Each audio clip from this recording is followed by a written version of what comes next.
Tonight's reading is taken from Acts 17, verse 16 to 34, and it's about Paul being in Athens.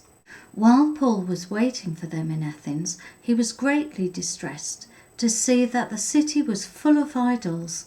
So he reasoned in the synagogue with both Jews and God-fearing Greeks, as well as in the marketplace day by day with those who happened to be there.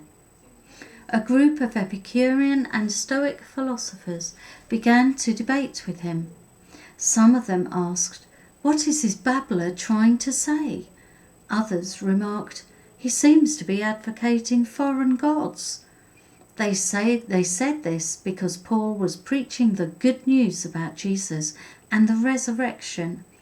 Then they took him and brought him to a meeting of the Areopagus, the Athenian council, where they said to him, "May we know what this new teaching is that you are presenting? You are bringing some strange ideas to our ears, and we would like to know what they mean." All the Athenians and the foreigners who lived there spent their time doing nothing but talking about and listening to the latest ideas. Paul then stood up in the meeting of the Areopagus and said, "People of Athens, I see that in every way you are very religious. For as I walked around and looked carefully at your objects of worship, I even found an altar with this inscription, 'To an unknown God.' So you are ignorant of the very thing you worship, and this is what I am going to proclaim to you. Then the God who made the world and everything in it is the Lord of heaven and earth, and does not live in temples built by human hands. And he is not served by human hands as if he needed anything.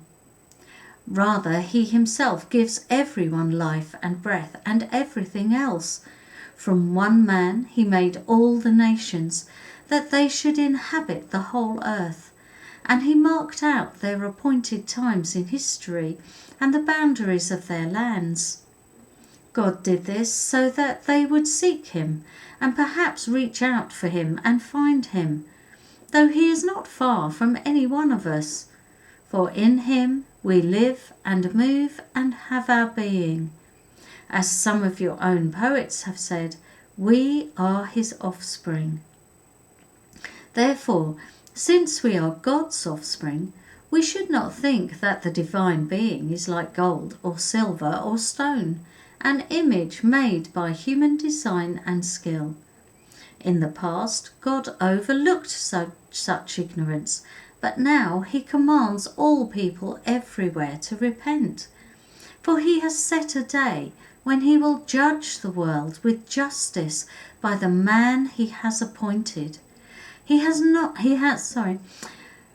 given proof of this to everyone by raising him from the dead. When they heard about the resurrection of the dead, some of them sneered, but others said, "We want to hear you again on this subject." At that, Paul left the council. Some of the people became followers of Paul and believed in Jesus.